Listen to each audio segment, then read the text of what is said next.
കോൺഗ്രസിൽ പ്രതിസന്ധി രൂക്ഷമെന്ന് തുറന്നു പറഞ്ഞ് ഘടകകക്ഷികൾ രംഗത്ത് വന്നിരിക്കുകയാണ്.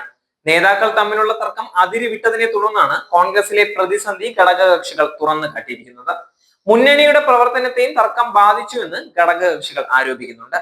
കോൺഗ്രസിലെ തർക്കങ്ങളിൽ ആശങ്ക അറിയിച്ചാണ് ഘടകകക്ഷികൾ രംഗത്ത് വന്നിരിക്കുന്നത്. കോൺഗ്രസിൽ പ്രതിസന്ധി രൂക്ഷമെന്ന ആശങ്ക ഘടകകക്ഷികൾ ഹൈക്കമാൻഡിനെ അറിയിച്ചിട്ടുണ്ട്.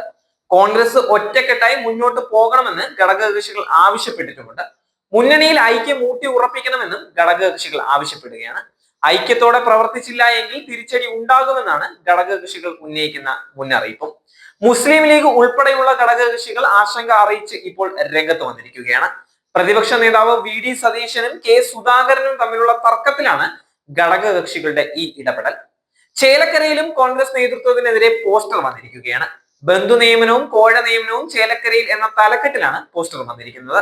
സേവ് കോൺഗ്രസിൽ എന്ന പേരിൽ പാറപ്പുറം ബസ് സ്റ്റോപ്പിലാണ് പോസ്റ്റർ പതിപ്പിച്ചിട്ടുള്ളത്.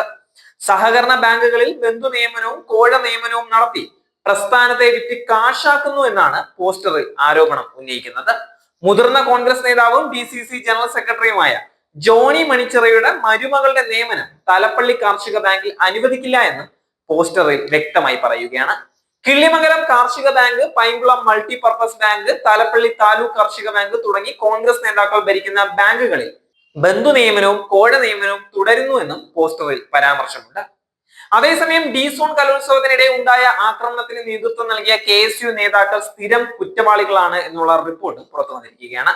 KSU ജില്ലാ പ്രസിഡന്റ് ഗോകുൽ ഗുരുവായൂർ വിവിധ സ്റ്റേഷനുകളിലായി 18 കേസിൽ പ്രതിയാണ് എന്നാണ് ലഭിക്കുന്ന വിവരം. വധശ്രമവും ഭവനവേദനവും ഉൾപ്പെടെയുള്ള 18 കേസുകളാണ് ഗോകുൽ ഗുരുവായൂരിന്റെ പേരിലുള്ളത്. D-സോൺ കലോത്സവത്തിലെ ആക്രമണം ഉൾപ്പെടെ 5 വധശ്രമ കേസുകളിൽ പ്രതിയാണ് ഗോകുൽ. ഗുരുവായൂർ പോലീസ് സ്റ്റേഷൻ പരിധിയിൽ രജിസ്റ്റർ ചെയ്ത ഭവനവേദ കേസിലും ഗോകുൽ ഗുരുവായൂർ പ്രതി തന്നെയാണ്. Thrissur east, west, Guruvayur temple police, Kunnamkulam traffic police station, Kottayam Gandhinagar police station എന്നിവിടങ്ങളിലാണ് ഗോകുലിനെതിരെ കേസുകളുള്ളത്. 5-ാം പ്രതി സച്ചിന്റെ പേരിൽ വിവിധ സ്റ്റേഷനുകളിലായി 7 കേസുകളാണുള്ളത്. 6-ാം പ്രതി സുദേവ് 4 കേസുകളിലെ പ്രതിയാണ്.